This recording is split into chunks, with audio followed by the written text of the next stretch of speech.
The question is, we have responsibilities in this world to our family, to others, and we have to have many kinds of relationships here, do our jobs properly, and then we are trying to go within and seek happiness there.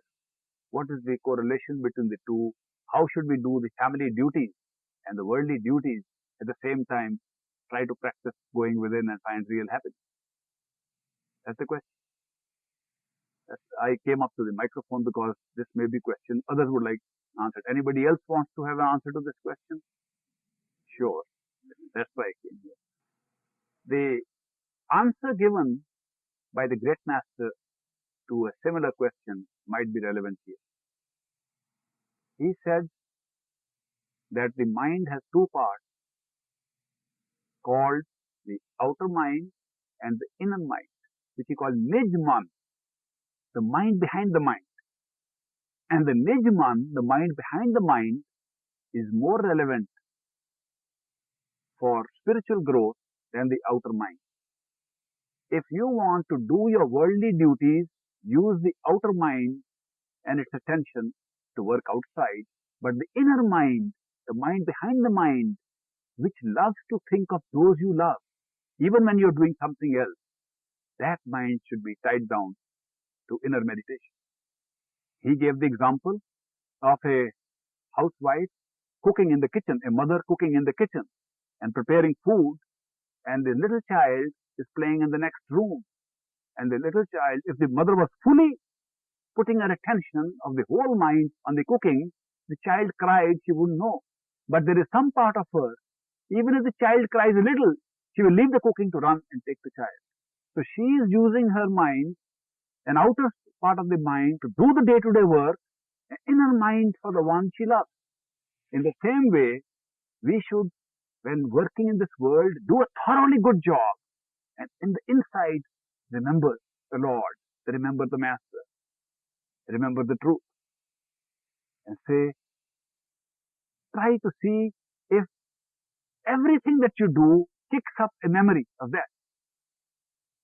It's a way of life.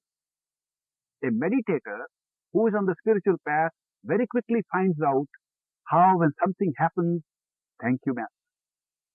Thank you, God. You did it, I know. What a coincidence. This is all being done to outside duties of the world. We are doing our outside duties to people, to our jobs, and as they go on, we say secretly, nobody knows. I got it done because the Lord helped me. What part is saying the Lord helped me and what part is doing it? The two parts of the mind. And we have to use the two parts. If one does not know how to distinguish between the two parts, learn to thank the Lord for every good thing that happens around. If you start thanking the Lord quietly in the back of your head, every time something good happens to you, you learn to distinguish between the two parts. If bad thing happens, then thank the God for, as I said, nothing worse happens. If the worst happens, say it's not the worst. If the worst happens, fight with the Lord. Why did you do it? When I get time off from this, I'll ask you. But keep in communication with the Lord. When you keep in communication in the back of your head, that's the mind that helps. You can do your duties well. In fact, duties should be done so thoroughly that there is nothing to pull you back towards duty. If you do not do your duty in the stage in which you are placed, it is like saying, okay, I don't want to do this, I am on a spiritual path. What you did not do will pull you back again and again from the spiritual path. If you ignore what you ought to do in this world, the ignoring of your duty will pull you back as much as any entanglement elsewhere.